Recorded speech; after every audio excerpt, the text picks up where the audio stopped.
बिस्मिल्लाहिर्रहमानिर्रहीम। अच्छा, आज की जो हमारी क्लास है, पहली क्लास है कैनवा की ग्राफिक डिजाइनिंग के हवाले से। सबसे पहले जो हम बात करेंगे वो कैनवा का जो सॉफ्टवेयर है या जो एप्लीकेशन है इसके ऊपर बात करेंगे, और साथ साथ हम ग्राफिक डिजाइनिंग की जो बेसिक्स हैं उनको थोड़ा सा देखेंगे कि ग्राफिक डिजाइनिंग कैसे की जाती है, इसका क्या मतलब होता है, और किस किस प्लेटफॉर्म पर किस तरीके के साथ हम वर्किंग कर सकते हैं। तो सबसे पहले हम ओपन करते हैं कैनवा को। उसका ये सिंपल तरीका ये है कि आपने सबसे पहले आपके पास नेट होना चाहिए है, यानी कि बेसिकली जो कैनवा है ग्राफिक डिजाइनिंग सॉफ्टवेयर है, ये web based graphic designing software इसको कहा जाता है। Web based graphic designing software इसको इसलिए कहा जाता है क्योंकि ये एक वेबसाइट है। इसी वेबसाइट पर रहते हुए आप अपनी सारी वर्किंग करते हैं, और इसमें जो भी काम आपका होता है इस नेट के साथ कनेक्टेड होता है और इसी वेबसाइट के ऊपर ही रहता है। बाद में कंप्लीट करने के बाद आप उसको डाउनलोड भी कर सकते हैं। डाउनलोडिंग की ऑप्शन होती है, आप अपना जो प्रोजेक्ट आपने काम किया है वो सारी डिजाइनिंग आपके पास सेव हो जाती है। लेकिन काम करने के लिए नेट का ऑन होना ज़रूरी है। तो ये न्यू टैब मैंने इसलिए ओपन किया कि यहाँ पर कैनवा की जो वेबसाइट है इस पर जाने के लिए क्या तरीकाकार है। सबसे पहले आपने जो न्यू टैब ओपन किया होगा उसमें सिंपल आपने canva.com लिखना है। CANVA कैनवा, और .com आपने लिख देना है। canva.com हम जैसे लिखते हैं और एंटर करते हैं तो इसका जो फर्स्ट पेज है वो ओपन हो जाता है। फॉर एग्जांपल जिस तरह ये मेरे पास इसका फर्स्ट पेज ओपन हुआ है। जब आप लोग लिखेंगे जिन्होंने पहले कैनवा को यूज नहीं किया है, वो जब लिखते हैं तो उनके पास एक डिफरेंट लुक आएगी, और उसमें साइन अप करने के लिए ऑप्शन आ रही होगी कि आपने यहाँ पे साइन इन करना है या साइन अप करना है। तो अगर इस तरह की ऑप्शन आ रही है कि आपको साइन अप करने के लिए कहा जा रहा है कि इसमें साइन अप करें, साइन अप करने का मतलब ये है कि इसमें अपना अकाउंट एंटर करके उसमें लॉगिन करें। तो वो बहुत इजी से स्टेप्स हैं। उसमें जो आपका रेगुलर ईमेल एड्रेस चल रहा है, किसी भी नाम से आपका अपना जो रेगुलर ईमेल एड्रेस है उससे आपने साइन अप कर लेना है। वहाँ पर आपने जहाँ पर ईमेल एड्रेस मांगा हुआ होगा वहाँ पर एंटर कर देना है। नीचे आपसे पासवर्ड मांगेगा, आपने वहाँ पर पासवर्ड दे देना है, और उसके बाद आपका जो है ना इस तरह का इंटरफेस सामने जो है वो स्टार्ट हो जाएगा। नेक्स्ट ऑप्शन भी पूछता है वो कि फ्री वर्जन है आपका या प्रो वर्जन है। तो सिंपली आपका जो फर्स्ट टाइम साइन अप होगा वो फ्री वर्जन के लिए ही होगा। ठीक है, आगे चल के हम बात करेंगे कि फ्री वर्जन में और प्रो वर्जन में जो है क्या फ़र्क है, और वर्किंग हम किस वर्जन में इजीली कर सकते हैं। तो खैर हमने कैनवा में एंट्री कर ली और वेबसाइट को ओपन कर लिए। तो फर्स्ट इसका जो इंटरफेस सामने आता है वो इस तरीके के साथ आपके सामने यूं ओपन हो जाएगा। और इसकी जो लेफ्ट नेविगेशन बार है ये देख लें कि यहाँ पर क्या क्या लिखा होगा। इसी तरीके से ऊपर यूं लिखा हुआ आएगा। लेट्स सपोज हम यहाँ पर देखते हैं तो ये जो पहली चीज, ये जो कैनवा लिखा हुआ है, ये जो लिखा हुआ आपको नजर आ रहा है, इसमें ये इसके नीचे जो CD और आगे कुछ नाम लिखा हुआ है, नीचे टीम्स लिखी हुई हैं। बेसिकली होता ये है कि जब हम कैनवा प्रो वर्जन परचेज करते हैं तो किसी न किसी टीम के साथ हम ज्वाइन कर लेते हैं। और जो कैनवा का जो फ्री वर्जन है उसमें भी ग्राफिक डिजाइनिंग होती है। जो भी डिजाइन आप बनाना चाहते हैं, चाहे वो फ्लायर है, ब्रोशर है, लोगो है, किसी भी किस्म का कोई भी डिजाइन है तो। हेलो। जी जी, आपकी आवाज आ रही है। अच्छा, आप प्लीज पीछे थोड़ा सा रिपीट कर दें, वो मुझे उठना पड़ गया था। अच्छा ये अच्छा, ठीक जहाँ है। से आपने बताया था साइन अप करना है, canva.com लिख के साइन अप करना है अकाउंट अपन। हाँ हाँ हाँ, ठीक है ठीक है, सॉरी, मैं मुझे रिपीट, उठना पड़ गया इसलिए। ठीक है मैं रिपीट करता हूँ। इसमें ज़्यादा हम आगे नहीं गए थे। बात हमने ये की है अभी लास्ट रिसेंट जो बात की है कि कैनवा में हमने जब लॉगिन कर लिया, साइन अप कर लिया, तो अपना रेगुलर जो ईमेल एड्रेस है उससे हमने किया है। तो जब हम लॉगिन कर लेंगे तो इस तरह का ये फर्स्ट आपके पास जो इंटरफेस आएगा वो यूं आएगा। इसमें अपर नेविगेशन बार यूं आएगी, लेफ्ट नेविगेशन बार आपके पास इस तरीके के साथ शो होगी, कुछ प्रोजेक्ट्स वगैरह लिखे हुए होंगे, टेम्पलेट्स होगा। ये मतलब ये इंटरफेस इसका फर्स्ट हर एक के पास आता है। ये होम पेज है इसका, जो फर्स्ट आपके पास ओपन होगा इसको होम पेज कहते हैं। ये आपके पास ओपन हो जाएगा, और ये जो लेफ्ट साइड पर ये कैनवा लिखा हुआ है, इसके नीचे इस जगह पर आपके पास डिफरेंट कुछ लिखा हुआ आएगा, और वो होगी आपकी अपनी लॉगिन आईडी, जिस जीमेल से आपने लॉगिन किया होगा। ठीक है, यहाँ पर आपका नाम लिखा हुआ आ रहा होगा। मिसाल के तौर पर मेरे पास जो डिफरेंट आ रहा है, तो इसमें डिफरेंस होने की जो वजह है वो है प्रो और फ्री वर्जन का अलग अलग होना। मेरे पास जो ये वर्जन है जो मैं यूज़ कर रहा हूँ, ये प्रो वर्जन है। और जब कोई पहली दफ़ा में जब कोई फ्री वर्जन में साइन अप करता है, लॉगिन करते हैं, तो उस सूरत में वो उसकी जो लुक होती है वो डिफरेंट नहीं होती, वर्किंग सारी इसी तरीके के साथ होगी। जो फ़र्क होगा वो मैं आगे चल के बताऊंगा, लेकिन इस जगह पर नाम वही आएगा जिससे हम लॉगिन करते हैं। मिसाल के तौर पर मैं यहाँ पे क्लिक करता हूँ, तो ये देखें, ये तीन पहले जो मैंने लॉगिन किए हुए थे, जो मेरे पास प्रो वर्जन्स थे, वो यहाँ पे शो हो रहे हैं। ठीक है, और एक जो वर्जन यहाँ पर ऑलरेडी मैं यूज़ कर रहा हूँ वो यहाँ पर भी सामने यूज़ हो रहा है। तो जैसे जैसे जो वर्जन हमने यूज़ किया होता है वो एक्सपायर हो जाता है, लेट्स सपोज, तो हम दूसरे वर्जन में कन्वर्ट कर लेते हैं। सिंपली आपका यहाँ पर अपना नाम आ रहा होगा। इसके बाद नीचे ये होम पेज पर है जो कि हम बेसिकली, तो इसलिए ये हाईलाइट हुआ हुआ है। आगे टेम्पलेट्स हैं। टेम्पलेट्स से मुराद ये है कि अगर आपने बने बनाए कैनवा के टेम्पलेट्स को यूज़ करना है, पहले से बने हुए डिज़ाइंस हैं, फॉर एग्जांपल यहाँ पे देखें, कुछ डिज़ाइंस ऐसे हैं कि जो पहले से बने हुए यहाँ पर मौजूद होते हैं। टॉपिक वाइज आप यहाँ पर सर्च भी कर सकते हैं, पहले से यहाँ पर डिज़ाइंस मौजूद होंगे, वो अगर आप देखना चाहते हैं तो वो टेम्पलेट्स पे हम क्लिक करते हैं। प्रोजेक्ट्स में हम तब जाते हैं कि जब हमारे अपने बनाए हुए काम यहाँ पर जमा हो जाते हैं, तो हम प्रोजेक्ट्स में जाकर अपनी जो डिज़ाइनिंग्स है सारी वो यहाँ पर सेव रहती हैं। बात यह है कि जो भी हम कैनवा पे काम करेंगे वो हमारी कैनवा में सेव होता रहेगा ऑटोमेटिकली। ठीक है, एक तो वो इमेज है जो कि हमने डाउनलोड्स में जाके डाउनलोड कर लिया है। ठीक है, और दूसरी वो चीज़ है कि जो वही सेम प्रोजेक्ट जो हमने यहाँ पर बनाया है, मिसाल के तौर पर मैं यहाँ पर बताता हूँ कि ये एक लोगो है जो कि मैंने यहीं पर ही बनाया है। ये एक बैनर है जो मैंने यहीं पर ही बनाया है। तो अभी मैंने canva.com लिख कर वेबसाइट में एंट्री की है, वेबसाइट ओपन की है, और ये यहाँ पे शो हो रहा है, ये तीनों चारों चीज़ें। और इसके अलावा ये वाले जो बैनर्स हैं ये भी मैंने बनाए हैं, फिर ये जो बैनर है ये वाला है ये भी मैंने डिज़ाइन किया है। तो इसको मैंने ओपन नहीं किया, लेकिन ये मेरे प्रोजेक्ट्स में चूंकि पड़ा हुआ है। इसके अलावा और कई सौ प्रोजेक्ट्स हैं जो कि मेरे पास जो है ना डिफरेंट आईडीज़ में यहाँ पर पड़े हुए हैं, मैं इनको यूज़ करता रहता हूँ, यहाँ बनाता रहता हूँ। तो मकसद कहने का ये है कि आप भी जो काम करेंगे वो आपके पास सामने यूं शो होते रहेंगे रिसेंट डिज़ाइंस में। ठीक है, तो ये basically it is a part of projects. Projects का ही ये हिस्सा है, इसी के अंदर ही ये आ रहा है। तो इसके बाद हम आगे चलते हैं, हम बात करते हैं कि कैनवा को यूज़ करने का फ़ायदा क्या है। और भी तो बहुत सारे web based graphic designing softwares हैं, या एडोब फोटोशॉप है, अब काफ़ी हैवी सॉफ्टवेयर है जो कि प्रोफेशनली यूज़ होता है, ग्राफिक डिज़ाइनर्स यूज़ करते हैं। कोरल ड्रा है, एडोब इलस्ट्रेटर है, पिक मंकी है, स्नैपा डॉट कॉम है, और इसके अलावा और बहुत सारे हैं जो कि यही इसी तरह की डिज़ाइनिंग जो है हमें प्रोवाइड करते हैं। तो हम कैनवा को क्यों यूज़ करें?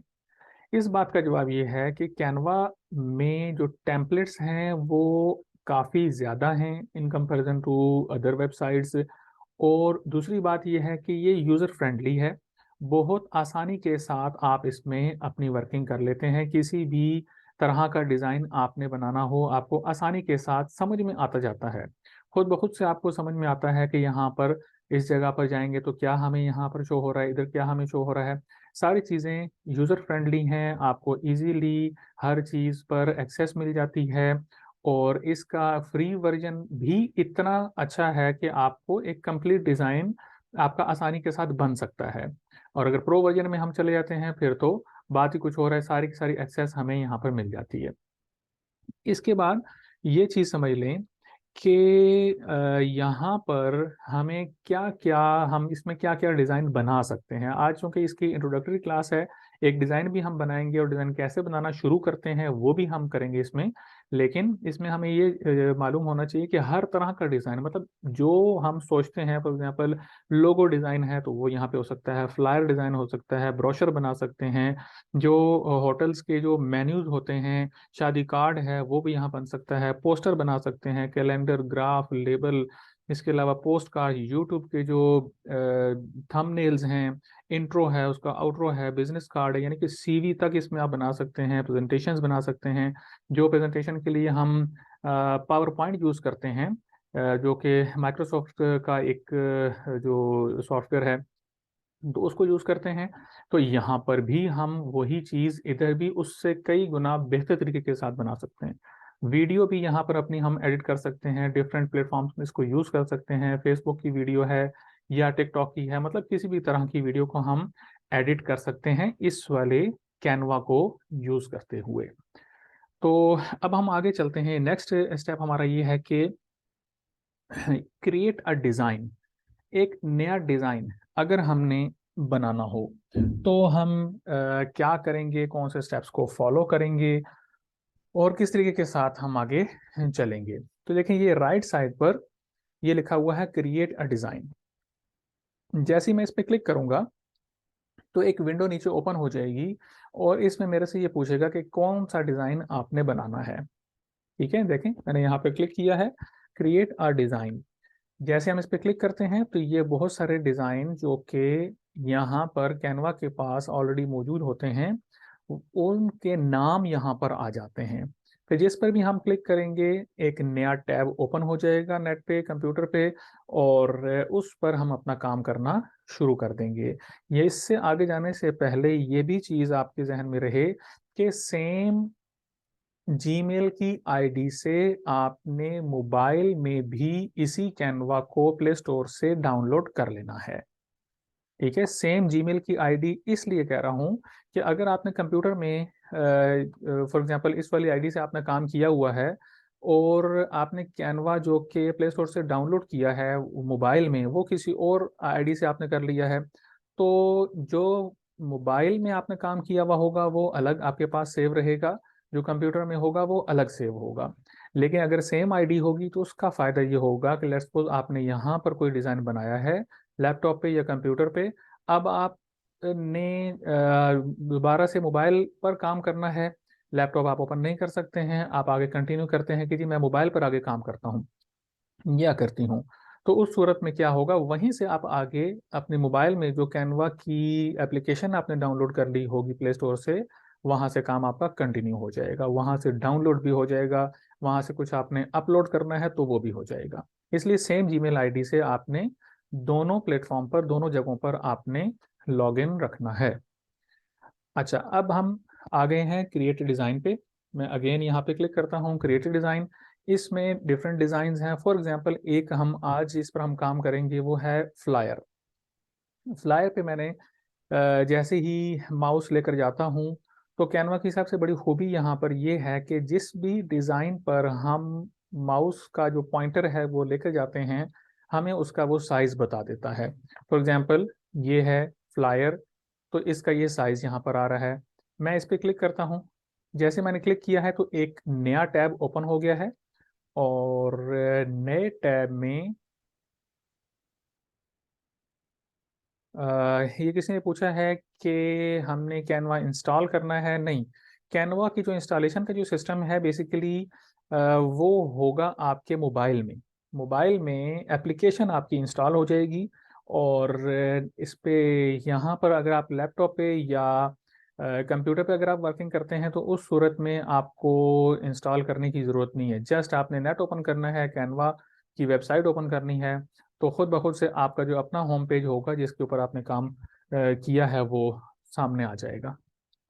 इसको इंस्टॉलेशन की ज़रूरत नहीं है। इसलिए सिस्टम अगर बहुत ज़्यादा हाई फाई नहीं है, नॉर्मल सिस्टम भी है जिसमें रैम कम लगी हुई है, तो उसमें भी कैनवा पर बड़े आराम से काम हो जाता है। बहुत से डिज़ाइन हम मोबाइल में बनाते हैं और कैनवा को यूज़ करते हुए भी बनाते हैं, तो आसानी रहती है इसमें। अच्छा, अब जब मैंने क्लिक किया यहाँ पर क्रिएट डिज़ाइन में जाके फ्लायर पे, लेट्स सपोज अभी हम फ्लायर बनाते हैं एक, तो फ्लायर पे मैंने अगर बनाना है तो इसको मैंने क्लिक किया, जैसे मैंने क्लिक किया है तो एक नया टैब ओपन हो गया है। अब मैंने जब नया टैब ओपन किया है तो एक ब्लैंक पेज मेरे पास यहाँ पर इस तरीके के साथ सामने नजर आना शुरू हो गया है। इसके ऊपर अगली जो वर्किंग आपने करनी है वो कैसे होगी, इसको समझने से पहले जो है ना कुछ चीज़ की जो बेसिक्स हैं वो जानना ज़रूरी है। कि ग्राफिक डिज़ाइनिंग की बेसिक्स की बात कर रहा हूँ कि कलर कम्बिनेशन जो है ना वो, या कलर कंट्रास्ट, बिल्कुल स्टार्टिंग से अगर हम देखें तो दो तरह का होता है। एक होता है सेम कलर कम्बिनेशन जिसमें हम मिलते जुलते कलर्स के साथ बैकग्राउंड और उसके ऊपर जो वर्किंग होती है वो हम कर रहे होते हैं। दूसरा डिज़ाइन वो होता है कि जिसमें ऑपोजिट कलर कम्बिनेशन होता है, for example black and white है, या बिल्कुल ही ऑपोजिट होगा, जैसे रेड अगर बैकग्राउंड है तो उसके ऊपर हम येलो राइटिंग कर रहे हैं। इस तरीके के साथ कंट्रास्ट बनाया जाता है। लेकिन अगर डार्क कलर कम्बिनेशन किया जाए तो उस सूरत में क्या होता है कि वो डिज़ाइन सही तरीके के साथ नज़र नहीं आएगा और वो हमारी रिक्वायरमेंट के मुताबिक नहीं होगा, आई कैचिंग नहीं बनेगा। तो डार्क कलर कम्बिनेशन हम नहीं करेंगे। अगर करना होगा तो उसका बैकग्राउंड ऐसा रखेंगे कि जिसमें वो राइटिंग है या वो जो डिज़ाइन हमने बनाया है वो क्लियरली नज़र आ रहा हो। तो बाकी भी चीज़ें इसमें हम साथ साथ आके देखते जाएंगे जो कि ग्राफिक डिज़ाइनिंग की बेसिक रिक्वायरमेंट्स में शामिल होती हैं। तो सबसे पहले जब हमने एक कोई भी डिज़ाइन बनाने के लिए जब हम इसको ओपन करते हैं तो यूं एक नया टैब ओपन हो जाता है, साइड पर इस तरीके के साथ आ जाएगा और ये चीज़ सामने ओपन होगी। अब देखें ये बहुत छोटा सा नज़र आ रहा है, ये बहुत छोटा सा नज़र आ रहा है। इसके नीचे ऐड पेज भी लिखा हुआ है और ऊपर मेरे पास ये चीज़ 0, 50, 100, 150, 200 ये एक स्केल शो हो रहा है। शायद आपके पास शो ना हो, अगर शो नहीं होगा तो भी आप काम कर सकते हैं, उसमें मसला नहीं है। लेकिन इसको शो करने का जो फ़ायदा है वो हम आगे चल के बात करेंगे। बेसिकली ये ग्रिड है जिसको हम यूज़ कर सकते हैं इस तरीके के साथ। मैंने एक काम एक लाइन में करना है तो यहाँ से मैं एक ग्रिड को खींचकर यहाँ पे ला सकता हूँ और इसको काम में लाया जा सकता है। इसके पेज के ऊपर काम करने के लिए सबसे पहले हमने इसको जूम कर लेना है। ये देखें यहाँ पे 21% लिखा हुआ है। जूम करने के दो तरीके हैं। एक तरीका तो ये है कि यहाँ से ये सिंपल जो आपके सामने नजर आ रहा है हम इसको माउस के जरिए से यहाँ पर ड्रैग कर सकते हैं, बड़ा कर सकते हैं और इसी तरीके से छोटा भी कर सकते हैं। आमतौर पर 25% या वर्किंग करते हुए जो है ना आपको 50% रखना पड़ता है।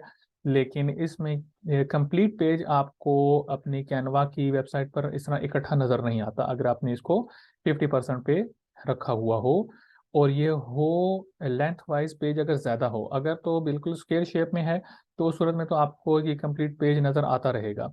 अगर लेंथ में ज़्यादा है तो उस सूरत में आपको यहाँ से स्क्रॉल अप और स्क्रॉल डाउन करके देखना पड़ता है। ठीक है। तो जूम करने का जो एक तरीका है वो तो यहाँ से आपने कर ली, ये तो मैनुअली है। इसकी जो शॉर्ट की है वो ये है कि आप कंट्रोल का बटन दबा के रखेंगे।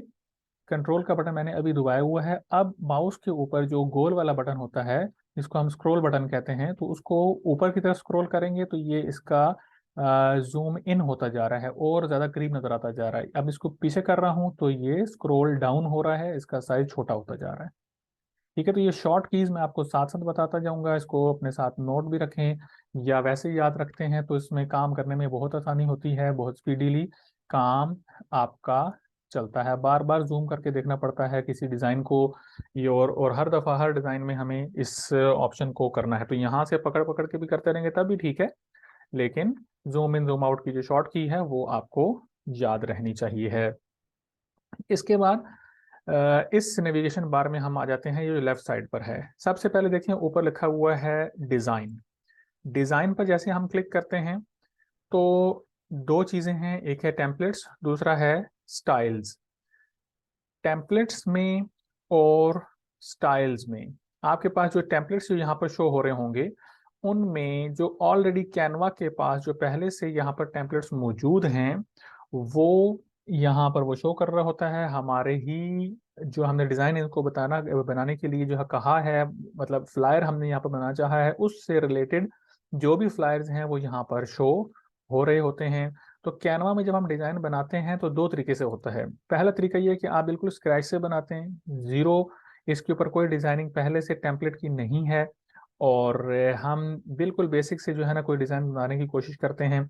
दूसरा तरीका ये है कि बना बनाया कोई टेम्पलेट हमारे पास यहाँ पर ऑलरेडी मौजूद होता है कैनवा में, हम उसको लेकर अपनी मर्जी के अकॉर्डिंग उसको एडजस्ट कर लेते हैं। तो डिज़ाइनिंग के सीखने के लिए ज़रूरी ये है कि हम पहली जो वर्किंग करें, जो अभी मतलब हम जिस तरह अब कर रहे हैं कि बिल्कुल स्क्रैच से, ज़ीरो बैकग्राउंड से हम इसको बनाना शुरू करें। फिर आपको पता चलेगा कि बैकग्राउंड चेंज करने के लिए क्या करना है, कैसे बैकग्राउंड चेंज होगा इसका, अगर हमने इसके ऊपर लिखना है तो कैसे लिखना है, और कोई लोगो बनाना है तो यहाँ पर कैसे लोगो बनाया जाएगा। बनी बनाई चीज़ें भी मौजूद हैं, वो तो हम गूगल से भी डाउनलोड कर सकते हैं, लेकिन यहाँ पर जो बेसिक चीज़ें हैं उनका जानना ज़रूरी है। इसके बाद हम आ जाते हैं एलिमेंट्स पे। एलिमेंट्स में यहाँ पर आपको दो तरह की चीज़ें नज़र आएंगी। एक वो चीज़ है जिसके साथ ये छोटा सा एक ताज सा बना हुआ है जिसके ऊपर प्रो लिखा हुआ है। ये देखें, इसके ऊपर लिखता है, माउस लेके जाता हूँ तो प्रो आ जाता है लिखा हुआ, और किसी के ऊपर नहीं आता है। तो जितनी भी चीज़ें जिसके ऊपर, देखें बहुत सारी चीज़ें हैं जिसके ऊपर प्रो लिखा हुआ नहीं आ रहा, ये सब चीज़ें आप डाउनलोड कर सकते हैं, और जिसके ऊपर भी क्लिक करेंगे वो यहाँ पर आपके पास आ जाएगी। इसके बाद हम आ जाते हैं अपलोड्स पे। अपलोड में आप अपना बनाया हुआ कोई डिज़ाइन यहाँ पर लेकर आना चाहते हैं और फिर फर्दर उसके अंदर एडिटिंग करना चाहते हैं, तो अपलोड फाइल पे क्लिक करके हम अपने कंप्यूटर से यहाँ पर अपलोड कर सकते हैं। मिसाल के तौर पर मेरे पास जो अपलोड्स में ये चीज़ें शो हो रही हैं, तो ये मैंने अपलोड ऑलरेडी की हुई हैं। ये कुछ पिक्चर्स हैं जो मैंने यहाँ पे लाकर एडिट की हैं, तो वो यहाँ पर आपको सामने शो हो रही है। जिस पे मैं क्लिक करूंगा वो यहाँ पर आ जाएगी। लेट्स सपोज मैंने इस पर क्लिक किया, जैसे मैं इस पर क्लिक करता हूँ तो ये ग्रीन चिली के नाम से जो है ना ये यहाँ पर जंप करके इधर आ गई है।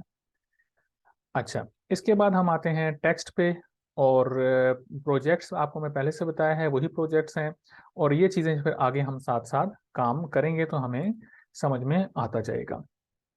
अब हम एक छोटा सा प्रोजेक्ट यहाँ पर हम बनाते हैं जो कि आपने भी बनाना होगा, और उसको जो बनाने का तरीका है या जो बेसिक एक छोटा सा डिज़ाइन जो हम बनाएंगे उसमें क्या क्या चीज़ें शामिल होंगी। सबसे पहले जब हमने एक वाइट पेज ले लिया है तो इसमें कलर बैकग्राउंड का कैसे चेंज करते हैं। मिसाल के तौर पर आप फ़र्क देखिएगा, मैंने बाहर क्लिक किया है तो यहाँ से एक चीज़ गायब हो गई है। जब मैं इस पेज के ऊपर माउस को लेके आता हूँ और क्लिक करता हूँ तो यहाँ पर एक चीज़ ये अपीयर हो जाती है। अब इसके ऊपर माउस लेकर आते हैं तो लिखा आ रहा है बैकग्राउंड कलर। तो बाद का स्टूडेंट्स कंफ्यूज हो जाते हैं कि जी मेरे पास यहाँ पर ये शो नहीं हो रहा कि मैं कहाँ से इसका बैकग्राउंड चेंज करूँ। तो बैकग्राउंड चेंज करने के लिए इस पेज के ऊपर आपका माउस का क्लिक होना ज़रूरी है। जैसे मैंने क्लिक किया है यहाँ पर ये चीज़ अपीयर हो गई है। अब इसके ऊपर मैंने क्लिक किया है तो ये विंडो यहाँ पर ओपन हुई है। इसमें से जोन सा भी कलर हम चूज़ करना चाहते हैं वो कलर यहाँ पर हमारे पास आ जाएगा। मिसाल के तौर पर मैं यहाँ पर ये वाला जो कलर है इसके ऊपर मैं क्लिक करता हूँ, और जैसे ही मैं इस पर क्लिक करूँगा इसका बैकग्राउंड का कलर यही वाला हो जाएगा। ये देखें, ये कलर इसका यहाँ पर आ गया है। इसी तरीके से अगर हमने चेंज करना है किसी भी कलर पे हम क्लिक करेंगे वही बैकग्राउंड का कलर हमारा ऑटोमेटिकली यहाँ पर आ जाएगा। ठीक है, तो ये बहुत शॉर्ट सी सिंपल सी बात है। लेट्स सपोज हमने यहाँ पर इसको क्लिक कर दिया, लेकिन इसके यूपर जो यहाँ पर आ रहा है वो क्या है। एक तो चीज़ हमें ये दिखाएगा कि रीसेंट डिज़ाइंस या रीसेंट कलर्स हमने कौन कौन से यूज़ किए हैं वो हमें यहाँ पर शो करता है। और दूसरी चीज़ ये है कि हम अलग से ऐड अ न्यू कलर करना चाहते हैं, हम अपनी मर्जी से कोई कलर यहाँ पर ऐड करना चाहते हैं। देखें, हर कलर का ग्राफिक डिजाइनिंग में ये चीज़ याद रखें कि हर कलर का ना अपना एक रेफरेंस नंबर है। आप नेट पे सर्च कर सकते हैं, सेम टू सेम कलर आपको मिल जाएगा अगर आपने रेफरेंस नंबर एंटर किया है। मिसाल के तौर पर मैं किसी के ऊपर भी लेके जाता हूँ ना तो उसका नंबर लिखा आ रहा है डार्क ग्रे, और आगे हैश टैग के साथ उसका नंबर लिखा आ रहा है। ये मैं इस पर आया हूँ तो आगे कलर के नाम के साथ आगे हैश टैग के साथ उसका नंबर लिखा आ रहा है। इसी तरीके से ये भी है, मतलब हर कलर का जितने भी ग्राफिक्स में जितने भी कलर यूज होते हैं, जितनी भी डिजाइनिंग में, हर कलर का अपना एक नंबर है। उस नंबर के जरिए से हम नेट पर उसको सर्च करें अगर, तो सेम टू सेम हमें वही कलर मिल जाता है। तो अगर हमने कोई नया कलर ऐड करना है यहाँ पर अपने पास, जो हम कहते हैं इसमें से कलर हमने यूज नहीं करना, तो हम यहाँ से ऐड अ न्यू कलर पे क्लिक करेंगे, और या तो हम यहाँ पे नंबर लिख दें। मिसाल के ऊपर देखें, ये एडिटेबल है, इसको मैं यहाँ से डिलीट कर दूं तो ये खत्म हो जाएगा। हैश टैग रहेगा, हैश टैग के साथ हमें यहाँ पर कुछ ना कुछ नंबर लिखना पड़ेगा। मैंने कंट्रोल जेड प्रेस कर दिया है ताकि ये वापस आ जाए। तो जिस जगह पर मैं लेके जाता जाऊंगा कोई और कलर लेकर आने के लिए, तो उस कलर का नंबर भी नीचे आ रहा है और वो कलर ऐड भी हो जाएगा। मैं यहाँ पे क्लिक करता हूँ, बिल फर्ज मैंने इस जगह पर थोड़ा सा शेडी सा कलर इस जगह पर मैंने क्लिक कर दिया। तो अब क्लिक करने से क्या हो रहा है, ये यहाँ पर आ गया है और बैकग्राउंड में भी चेंज होता जा रहा है। इसके बाद मैंने यहाँ पे क्लिक कर दिया, यहाँ पे मैंने क्लिक कर दिया साइड पे, तो अगेन वही चीज हमारे पास ओपन हो गई है और ये बैकग्राउंड का कलर यहाँ पर शो हो रहा है। जो कलर हमने सेलेक्ट किया होगा वो यहाँ पर हमारे पास शो भी हो जाएगा। इस पर अगेन मैं क्लिक करूंगा तो देखें यहाँ पर ये चीज आ गई है, ये यहाँ से डिलीट नहीं होगी। अगर हम मिसाल के तौर पर ये चेंज भी कर देते हैं ना, तो ये यहाँ पर हमारे पास मौजूद रहेगा। अगेन हम इस पर भी वापस आ सकते हैं। अच्छा, इसके बाद हम चूंकि एक छोटा सा एक बैनर बना रहे हैं, एक डिज़ाइन सा एक फ्लायर सा बना रहे हैं, तो यहाँ पर हम कुछ लिखते हैं। फॉर एग्जांपल हम अपनी कोई कंपनी के बारे में लिखते हैं, तो हमने यहाँ पर टेक्स्ट पे आना होगा। ये देखें, ये टेक्स्ट लिखा हुआ है, जैसे ही मैं इस पर क्लिक करूंगा तो टेक्स्ट की जितनी डिटेल होगी वो यहाँ पर आ जाएगी। मैंने टेक्स्ट पे क्लिक किया। अब यहाँ पर टेक्स्ट ये देखें कि मेन जो इसकी डिवीजन है वो तीन तरह का टेक्स्ट है। एक है हेड ऐड अ हेडिंग। हम हेडिंग पे अगर क्लिक करेंगे तो बड़ा सा टेक्स्ट यहाँ पर ऐड होगा। सब हेडिंग पे क्लिक करेंगे तो यहाँ पर एक नॉर्मल साइज का जो टेक्स्ट है वो ऐड होना शुरू हो जाएगा। लेट्स सपोज हम ऐड अ हेडिंग पे क्लिक करते हैं। जैसे मैंने ऐड अ हेडिंग पे क्लिक किया है तो इस तरीके के साथ ये एक बॉक्स बना हुआ आएगा, और यहाँ पर माउस का जो पॉइंटर यूं प्लस का साइन बना देगा, हम उसको वहां से पकड़ के, लेफ्ट क्लिक मैंने दबाया हुआ है इस टाइम, इससे हम इसको ड्रैग कर सकते हैं। मिसाल के तौर पर यहाँ पर मैं क्लिक करता हूँ, एक दफ़ा क्लिक किया है तो ये ऐड आ हेडिंग इसके अंदर पहले से लिखा हुआ है, इसको मैंने यूं सेलेक्ट किया। सेलेक्ट करने के बाद मैंने डिलीट का बटन दबा दिया, तो जो इसके अंदर लिखने की जगह है ना वो अभी मौजूद है, हम इसके अंदर लिख सकते हैं। मिसाल के तौर पर मैं लिखता हूँ DIGITAL, digital marketing agency. Digital marketing agency मैंने लिखा है, और पहले ये टेक्स्ट बॉक्स यहाँ तक था लेकिन इसमें जगह कम थी, इसलिए ऑटोमेटिकली ये खुद ब खुद से यहाँ पर इंक्रीज हो गया है। अब हम चाहते हैं कि इसका जो साइज है वो, ये डिजिटल मार्केटिंग एजेंसी जो है ना वो एक ही लाइन में लिखा हुआ आ जाए, और इसकी एडिटिंग हम करना चाहते हैं, या ये फॉन्ट स्टाइल हमें पसंद नहीं है, हम इसको चेंज करना चाहते हैं। तो इन सारी चीज़ों के लिए जो टेक्स्ट की जो एडिटिंग है, वो पहले हम साइज की एडिटिंग देख लेते हैं। एक तो तरीकाकार ये है कि इसके ऊपर क्लिक किया हुआ हो आपने, और ये साइड्स जितनी भी हैं, इन साइड से पकड़ के हम इसको यूं, इसका साइज भी छोटा हो रहा है, टेक्स्ट बॉक्स भी अपना रिसाइज होता जा रहा है। इस तरीके के साथ हम इसको रिसाइज कर सकते हैं। यहाँ तक हमने रखा। अब एक लाइन में हम लाना चाहते हैं, तो ये जो लेफ्ट एंड राइट पर ये वाली जो लाइन है वाइट वाली, इस पर मैं क्लिक करता हूँ। यहाँ पर मैंने इसको माउस से पकड़ के रखा है। अब मैं ये टेक्स्ट बॉक्स का साइज इंक्रीज, लेंथ वाइज या विड्थ वाइज कह लें, इस तरीके के साथ मैं इसको इंक्रीज कर दिया यहाँ तक। छोटा करता हूँ तो ये यूं छोटा होता जा रहा है। इस तरीके के साथ एक लाइन में लेके आना है तो ये एक लाइन में यहाँ तक आ गया। अब मैंने इसको यहाँ पर छोड़ दिया है, और इसको उठा कर लेके जाने के लिए कहीं पर मैंने रखना है, तो इस जगह पर मैंने इसको रख दिया। ठीक है, दूसरा तरीका इसका ये है कि जैसे ही हम टेक्स्ट पे क्लिक करते हैं, तो ये जो ऊपर जो बार अपीयर हो रही है ये सारी की सारी टेक्स्ट के बारे में है। लाइक ये देखें, लिखा हुआ है कैनवा, और आगे इसका नाम लिखा हुआ है, तो ये बेसिकली फॉन्ट स्टाइल है। मैं इस पर क्लिक करता हूँ, क्लिक करने पर मेरे पास यहाँ पर बहुत सारे फॉन्ट स्टाइल अपीयर हो जाएंगे, और जितने भी यहाँ पर अपीयर हुए हैं इनमें कुछ कुछ के साथ ये ताज सा बना हुआ है जो कि प्रो यूज़र यूज़ कर सकते हैं। मतलब मैं क्लिक करूंगा तो यहाँ पर आ जाएगा, और आपके पास प्रो वर्जन होगा आप भी यूज़ कर सकते हैं। मतलब ये बहुत सारे स्टाइल्स हैं।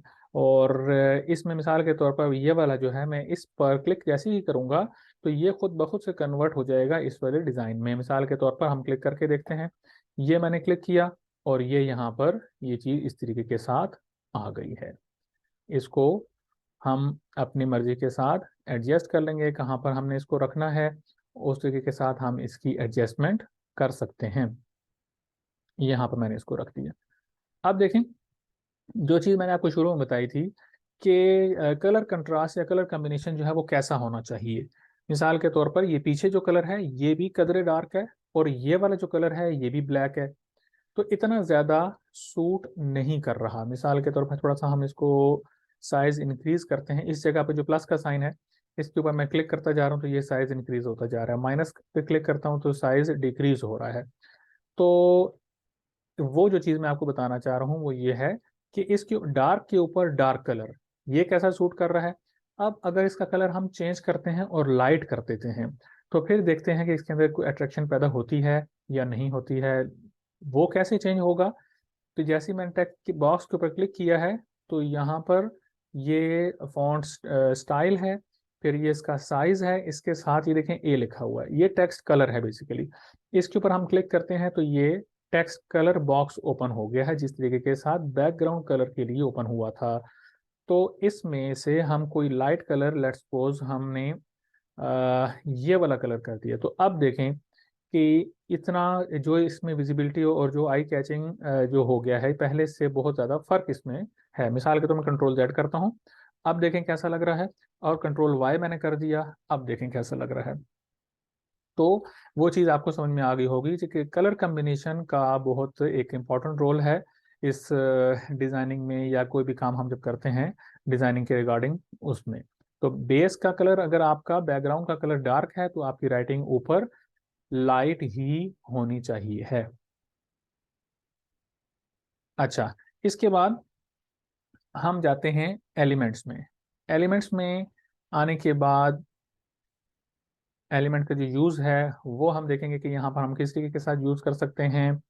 और ये सारी चीज़ें आप ये देखें कि यहाँ पर जैसे ही हम आते हैं एलिमेंट्स पे जब हम क्लिक करते हैं तो जी जी रिकॉर्डिंग हो रही है, रिकॉर्डिंग हो रही है।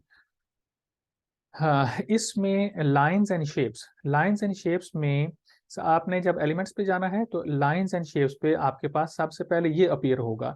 रिसेंटली यूज्ड मेरे पास आ रहा है बिकॉज ये मैंने इनको यूज किया है। जब आप भी रेगुलर यूज करते रहेंगे तो आपके पास भी रिसेंटली यूज जितने भी एलिमेंट्स होंगे वो सामने यहाँ पर शो होते रहेंगे। अगर नहीं रिसेंटली यूज किया तो फिर लाइंस एंड शेप्स जो है वो सबसे पहले यहाँ पर अपीयर हो जाता है। तो इसमें से एक चीज हम इंसर्ट करते हैं, मिसाल के तौर पर ये सर्कल है, सर्कल मैंने यहाँ पर इंसर्ट करना है। इस पर मैं जैसे ही क्लिक करूंगा ये जंप करके यहाँ पर एक सर्कल सा बनकर आ जाएगा। कलर इसका ऑटो सिलेक्टेड है, इस कलर इसका ये जो सर्कल आया है इसका जो कलर है ये ऑटो सिलेक्टेड है। इसमें खुद ब खुद से ये इसको सिलेक्ट कर लेता है, हम इसको चेंज भी कर सकते हैं। और इसका तरीकाकार जो है वो चेंज करने का शेप है बेसिकली ये। तो इस शेप की जो सारी की सारी डिजाइनिंग है वो यहाँ से हम कंप्लीटली एडजस्ट करेंगे। मिसाल के तौर पर मैं इसको एक साइड पे रखना चाहता हूँ, और इस जगह पर लेट्स सपोज मैंने इसको डिज़ाइन के तौर पर यहाँ पर इस तरीके से रखना है, तो यूं रखा गया। और इसको मैंने थोड़ा सा रीसाइज किया और इधर एडजस्ट कर दिया। तो मतलब डिजाइनिंग में इस तरह का फ्लायर अगर हम बनाना चाहते हैं तो बन सकता है। अगेन एक और इसी तरह का सर्कल मैंने रखना है, तो मैंने इस पर अगेन क्लिक किया, एक और